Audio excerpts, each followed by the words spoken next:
All right, thesis statements. This is the single most important sentence in your entire essay. So it's worth some time to think about it before you write it. Okay, so first of all, what is a thesis statement? It's a claim about the topic that includes, this is a key, a brief description of how you're going to prove the claim. So it's not just a simple claim. That's a simple thesis and it's not going to cut it. You need to develop your thesis by providing a brief description of how you intend to prove it. It should be clear, should address the topic, and again, provide multiple reasons for thinking that it's true. Okay, what is it not? It's not a summary, it's not a simple description, it's not just a claim with no description of how you intend to prove it. Okay, you can consider your thesis statement to be your main claim. The rest of your paper is going to be a series of minor claims that will work to convince me or your reader, your audience, that your main claim is true. All history papers work this way. Every history essay you're ever going to write is going to have some sort of statement, and the rest of your essay is going to be other claims backed by evidence that intend to prove it, right? Each of those minor claims, which you will briefly outline in your thesis statement, should serve as a topic sentence for its own body paragraph. And each body paragraph should be the evidence and analysis that proves the topic sentence. And if you prove the topic sentence, it should be connected to your main claim in such a way as it would prove your main claim, right? So it provides structure. So let's talk about examples, right? So what is just a simple claim and what would be a thesis statement? So the movie JFK inaccurately portrays President Kennedy. That's a statement, but it doesn't include a brief description of why I should think that's true. So now let's look at a thesis statement. The movie JFK inaccurately portrays President Kennedy because of the way it ignores Kennedy's youth, his relationship with his father, and the findings of the Warren Commission. Right now, I've got some reasons to think that that first one was true. Multiple reasons. It's clear. We know what the topic is, and it's making a claim that is supported with multiple reasons, right? Causes. Okay, so why do you have a thesis statement? What's going to help you? It's going to serve as your blueprint. It's going to organize your essay. If we go back to this example, you know what each body paragraph is going to be about before you read the essay, right?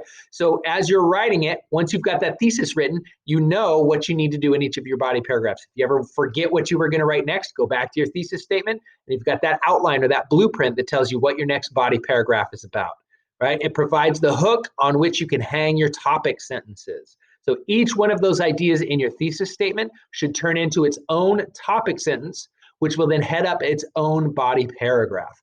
That's going to be a unified structure, and you have now a main point. There's a purpose for every paragraph that you're writing. You're not just writing filler. It's also going to help me. It's going to help your reader. It's going to serve as a map. I should know exactly what to expect as I'm reading your essay. Right? History papers are not mystery novels, right? We don't want a surprise ending. I want to know what you're going to prove because I got to see if you've proved it or not. It's more like a court case. When you set out a court case, you tell the jury, this is what we're going to prove. And then you spend the rest of your time in court proving that. Okay, so a thesis statement, a good thesis statement, is a map for me. It's a blueprint for you, a map for me. It's going to keep me focused on your argument so I don't get sidetracked or go down any rabbit holes or follow any red herrings. It's going to signal your main points. I know what I'm looking for. Now I'm looking to see whether or not you've convinced me, right? I should not be confused about your thesis. If there's one thing that everybody who reads your paper should agree on, it's what your thesis is. What is your main claim? Should be no tricks or surprises there. Okay, so some tips. I'm going to let you look at these. I've linked this PowerPoint to the description of this video. So go ahead and click on it. You can review these tips and examples. But one tip is if you're given a prompt, just turn it into, turn the question into an assertion. That's the first step. It's not the final step. So don't just restate the prompt as your thesis, but if you don't know where to start, you can do that. Start there. Don't finish there. Start there. Okay. You could just be thinking about the topic, thinking about the question. And as you do, the more you learn about it, the more you think about it, you might come up with some main ideas. And that should be the support for your thesis. I like using formula. I like complex thesis statements where you say, although X, Y is actually the case, right? So here's some examples for the thesis, for the prompts that we've given you.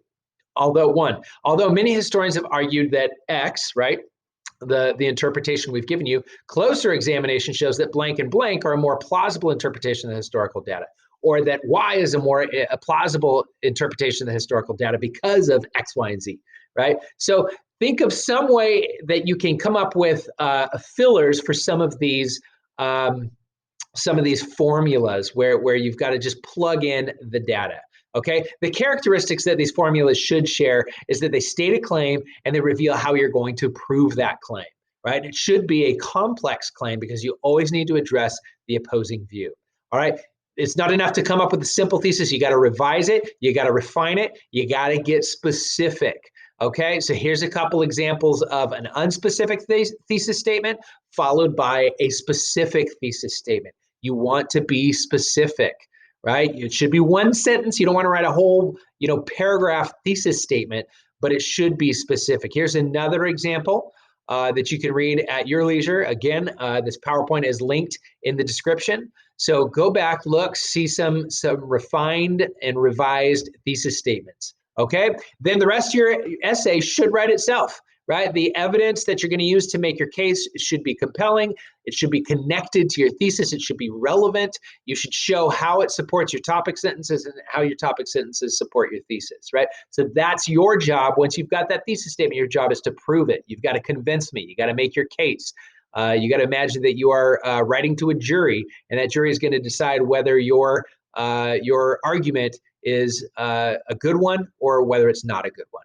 Okay, a lot of this came from University of Iowa History Department website. There's tons of great resources out there on thesis statements, so don't hesitate to look up other stuff, but I think this is a pretty straightforward and relatively easy to understand way to get started on a good thesis statement. Okay, be sure to ask questions. Come see me during office hours if you need any further assistance.